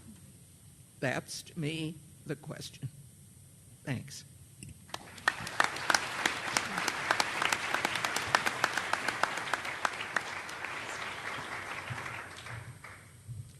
I'm sure you'll all agree that this has been a very rich and broad discussion, and we'd like to include you in that discussion now. There are mics around the room. We have about 20 minutes to extend this dialogue, and so I would invite, I'm not even going to have to plug a question in here. Please go ahead. I'll be the guinea pig. Steve Handel, I'm the Associate Vice President for Undergraduate Admissions for the University of California System.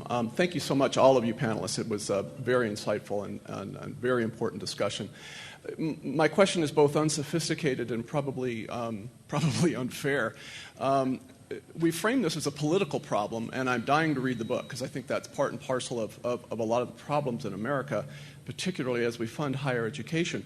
But what are our strategies against polarization? I come from a state in which it's almost wholly led by Democrats with a Democratic governor. So great to have Sonya here as well presenting community colleges. And our issue isn't so much politics as it is revenue. The state leaders in this room will certainly tell you that they support education. The problem, of course, is finding the revenue to support it. So again, as I said, unfair. What are our political strategies going forward in a very polarized environment?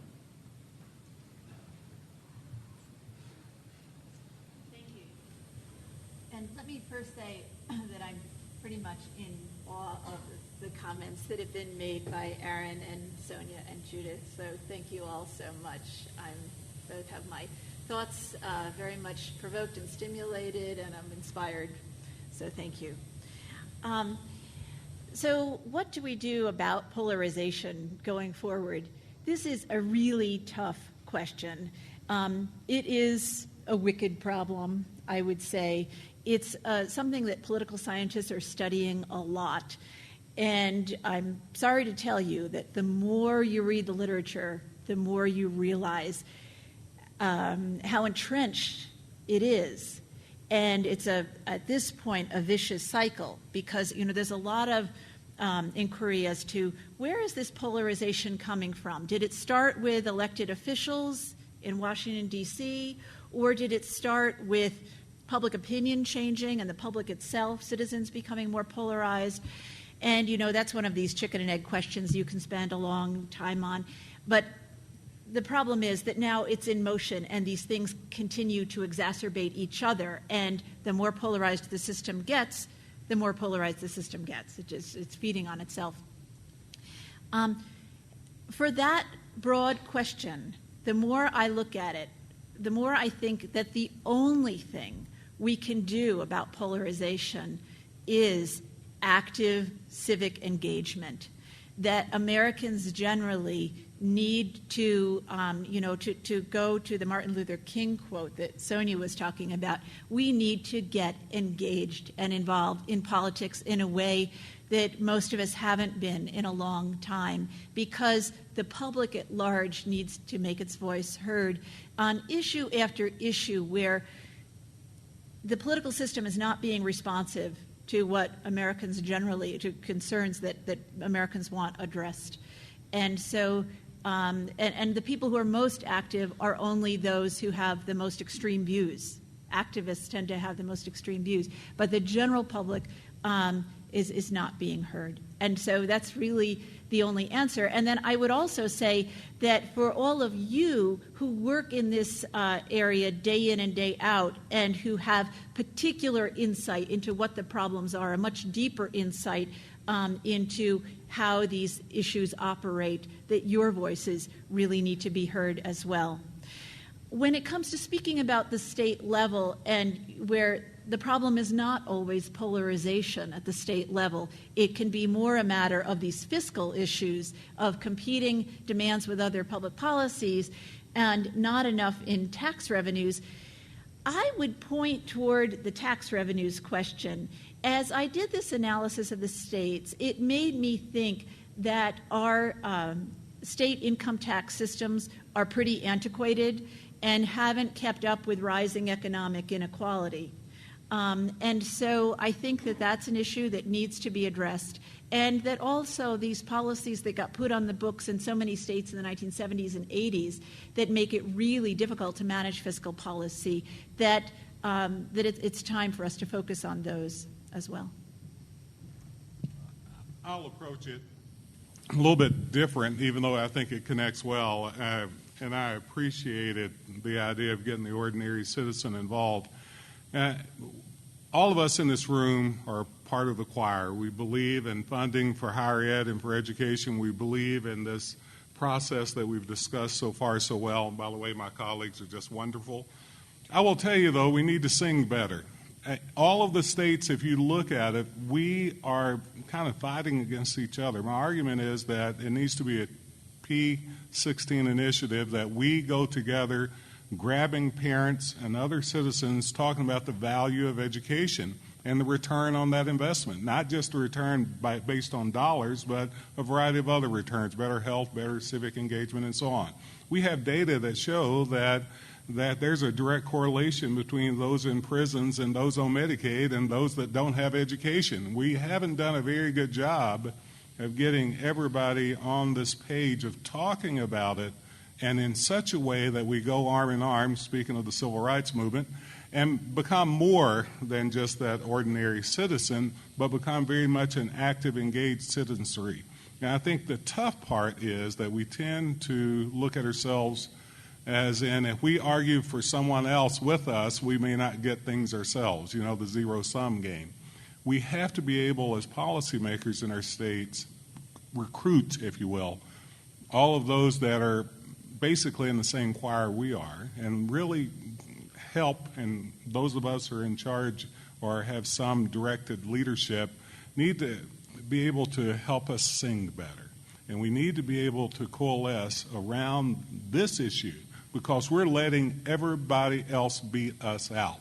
And the other piece, too, yes, it is about physical issues, but it's also about the ability for us to think about this from a holistic perspective, not think about it from a 2-year sector, a 4-year sector, from a K-12 sector or a P-12 sector, or not from any other vantage point that's solely ours, but from a holistic, we need to put on the big hat and learn how to sing better. And I think once we do that, our legislators and other people will listen to us. And maybe we can elect people who are on our team also.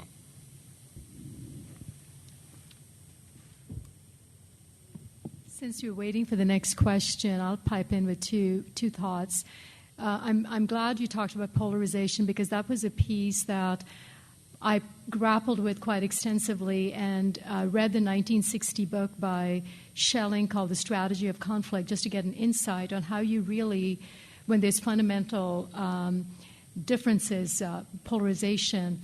One thing to take away is Axelrod in 1970 talks about when you play out the game theory in terms of multiple iterations, that altruism typically wins out than greed. So that's one perspective. I don't know what you want to do with it. I also wanted to support the collaboration idea that Aaron was presenting. In California, for example, the University of California with Janet Napolitano, Timothy White from the CSU, and Bryce Harris from the community colleges now are really starting to engage together, re-looking at the California Higher Ed Master Plan to again think about seeing how can we come out with one voice rather than just 3 different sectors. Neil, did you have a question? Hi, I'm Neil Gibson, Director of the Arkansas Research Center. I'll apologize up front. I'm a recent convert to higher ed, so I may be naive on these matters. But it came to me while you were talking, Dr. Thompson, and it's hard not to understand the collective angst the panel has at for-profit institutions. And so as I'm listening to your remarks, I wrote down, is the problem public institutions have with for-profits a marketing problem? So as I look at these numbers that you give us, for-profit grad rate, 22%, default rate on loans for that, 23%. I mean, how are they competing with you folks? I don't understand. I mean, the numbers are so bare. Why do you need government intrusion to come in on this? It seems shocking to me, but again, I'm naive, so I'll let you speak to that.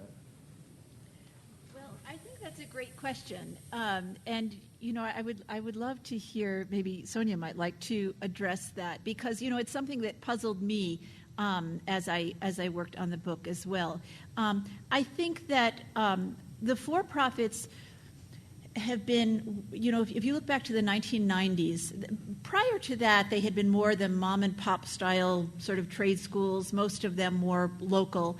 And things changed. The industry in the 1990s really did some inward looking and decided how can we take off, and tried to come up with a new business model. And in that business model engaged in very heavy recruitment, but also was really out in front in thinking, how can we accommodate students who are going to be the first in their families to go to college. So how can we make it easier for them, for people who might be older, who are already working and have families? How can we make it easier for them to do it? And so they moved very quickly at that point into online education, and also got away from some of the traditional things that we still do in traditional higher ed, of having the semester calendar and, a course fills up and then no more students get into it and so on. And so I think they deserve credit for having been innovative in that respect. And interestingly, in higher ed, I think, the rest of us who are in the publics and the private nonprofits sometimes can be a little bit medieval. We keep doing things the way they've always been done and aren't thinking outside of the box. So I think that that's helped them as well. But I also am quite fascinated with the extent to which they have spent their resources on recruitment, to an extent that I think that competitor institutions that can offer the same training for much less money haven't been able to devote those kinds of resources to recruitment. But I'd be interested in your thoughts. I can't help but think about the question you ask and why you ask it that way. The sense I have is that as you said, the for-profit sector was a social experiment to support a part of the population that both public and private institutions have not attracted or supported well. And in fact, due to other policy issues which you allude to, are having trouble serving as we deal with affirmative action issues, among other things. Rather than that the public institutions are competing with the for-profit. So I think the way you ask a question about the data that your data folk present you very much shapes what you think the response ought to be. And in this case, I never felt I was in competition with the local for-profits. I actually tried to find a way to collaborate with them. But in that domain, there are excellent institutions that have wonderful track records, and there are some that are clearly not serving their students well. And you have to take time to figure out which is which. Well, I would start by saying when I moved from India and went to the grocery store, and there were all these options to purchase milk, I didn't know which milk to purchase. There were so many choices. And I would describe some of our populations of students having that level of vulnerability in being able to make choices. So my response is twofold. Like Judith, as prior to reading Suzanne Mettler's book, I never really tracked the issue at that kind of a detail level. We have great collaborative relationships with the privates in our area, and we plan to continue to do so. So that's not going to change. I don't think I'm supporting sort of a public sector monopoly. But when you're talking about marketing, and you're talking about one sector that is not regulated, able to really market front and center, and it's right there for a population of first-generation students who don't know how to make choices, and it's, you're looking at 29,000, 30,000, then there becomes a public responsibility. And the second thing that got me indignant after reading the book was after this investment happened, what was the realization, what was the good that came out of it? We really created this underclass. So yes, there is a marketing aspect, but it seemed, for me, when I started to dig deeper, there was an insidious aspect to it that was created. The context was created. I don't know that I'm wanting to point fingers, but other than the context was created, and we collectively, I feel, are responsible for the creation of that context. I think it was an excellent question, and let me just answer it this way. And I want to be careful to say that not all for-profits, as not all nonprofits, are exactly the same. They're different, as night and day. But I think it offers me an opportunity to challenge you in the room to think about this. In my former life, I did a lot of research and written a lot of articles and books on marriage and divorce, and I found out what created divorce.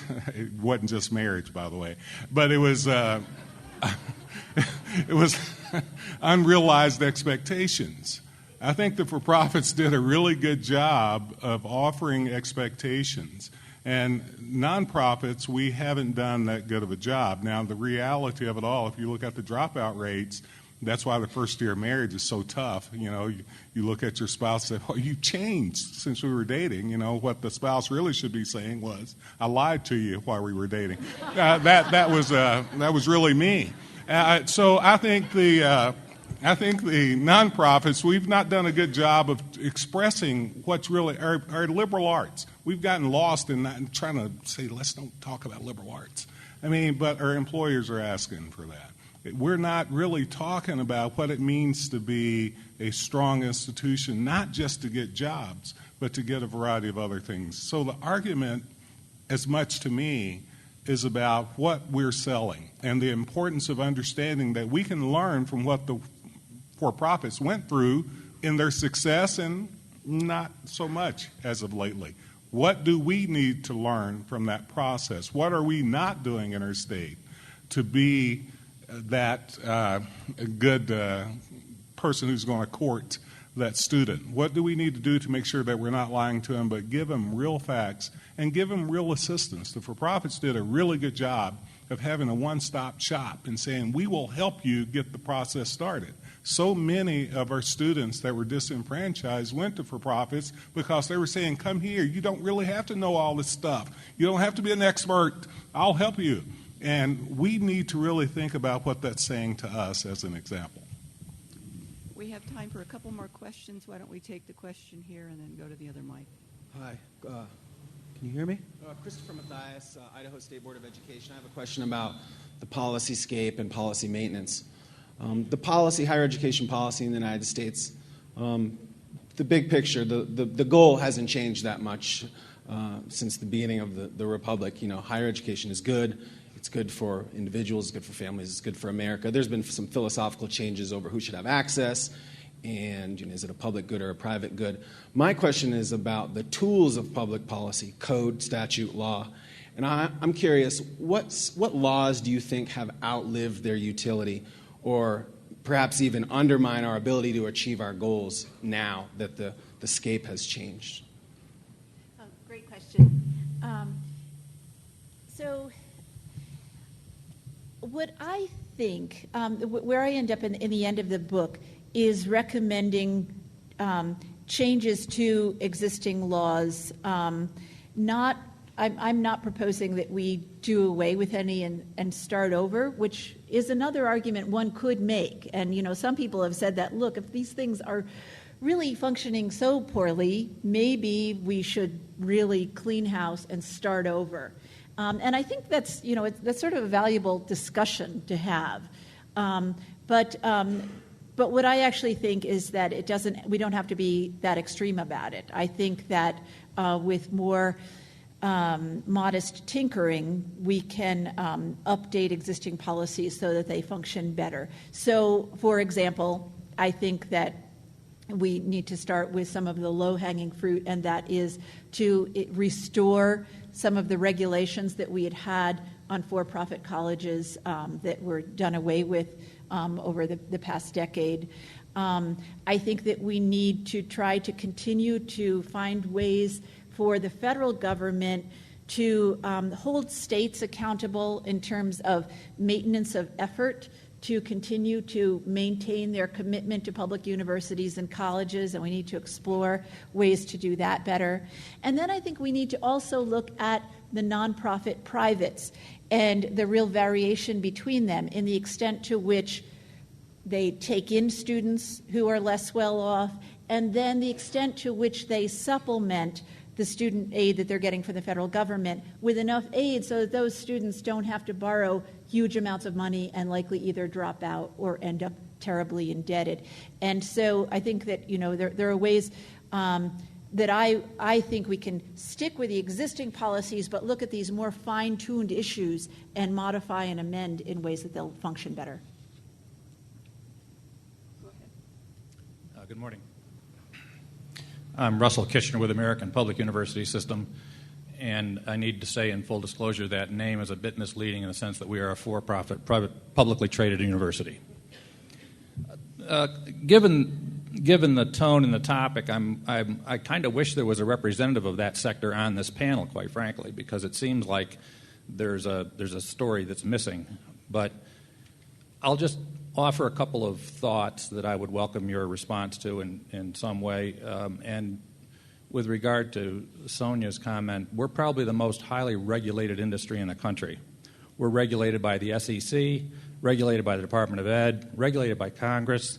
We are not without regulation. The other point is that I wonder how we deal with this notion of, well, two notions.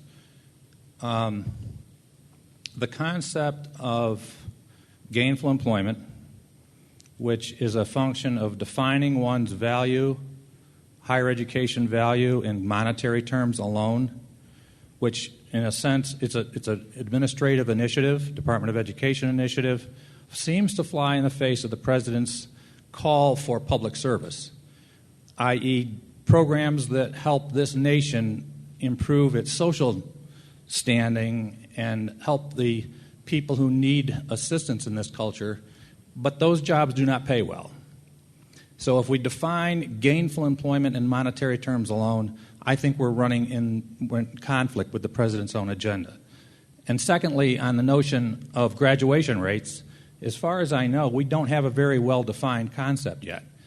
The IPEDS data are certainly flawed by anyone's definition, and as far as I know, no one has really come up with a good one yet. The 22% that's cited in the book, I'm not sure what that means, whether that's IPEDS data. If so, it's weak, very weak, because it represents a very small fraction of the American student attending colleges and universities today. I'd be interested in knowing your comments on that. Thank you. The graduation rate data, it's I'll acknowledge it's the best data that we've got in terms of from the Department of Ed through IPEDS.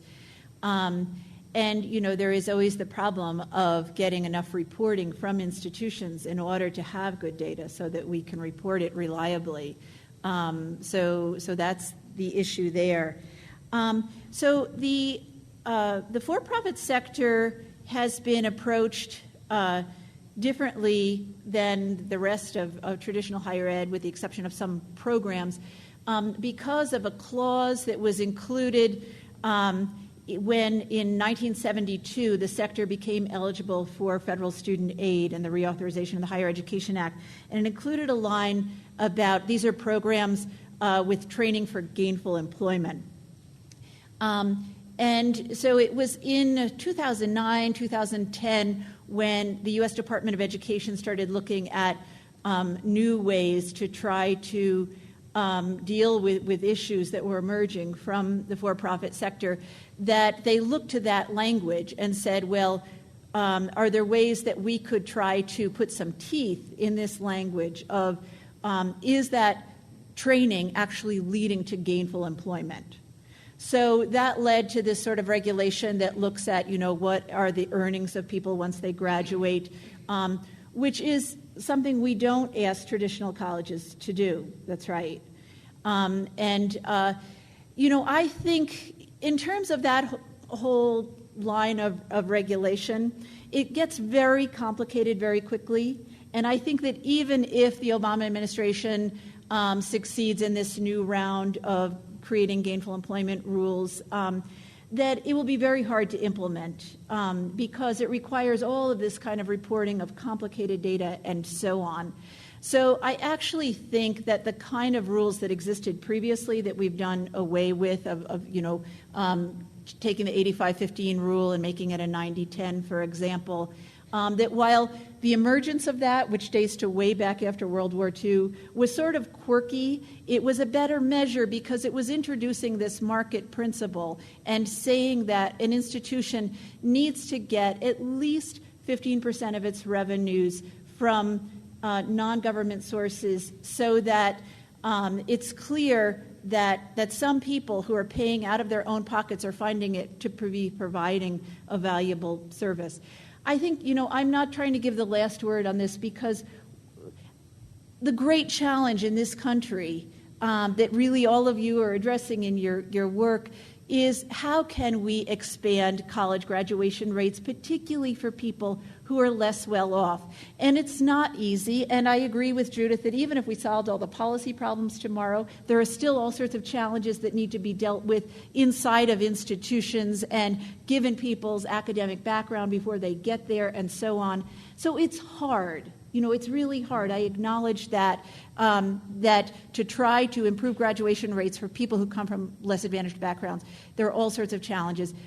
I hope we can together try to move forward. Let me just say one quick thing. If it sounds like I'm anti-for-profit, that's just not the case. I believe that in order for us to educate all our citizens, we're going to have for-profits in this game with the nonprofits. We're going to have privates, we're going to have publics, and all. My argument is that we need to be promoting education for all that gives us an equitable outcome for all. Clearly, there's a problem with iPads. Publics experience that too, by the way. The idea, though, that we should be working together to find some route to help all of our institutions, no matter which sector they're from, to be able to develop a process and a protocol that focuses not only on access but on outcomes. And so that's my argument. That's the way we look at it in Kentucky. So if it sounds like at any means I'm saying for-profit is worse than nonprofit, then that's not what I'm saying. I'm saying we have nonprofits who are experiencing quite the inequitable process in helping all of our students succeed, in addition to some for-profits, not all.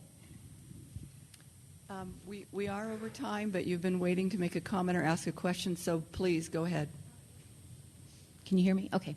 My name is Jenny Parks. I'm the director of the Midwestern State Authorization Reciprocity Agreement, and I wanted to make the comment that you were, well, I think I'm going to cut across comments everyone has made, but one of the things that has been mentioned here is the need for collaboration, the need for us to embrace a new educational model and a way to do things. And I wanted to remind everyone that Sarah is a great example of that.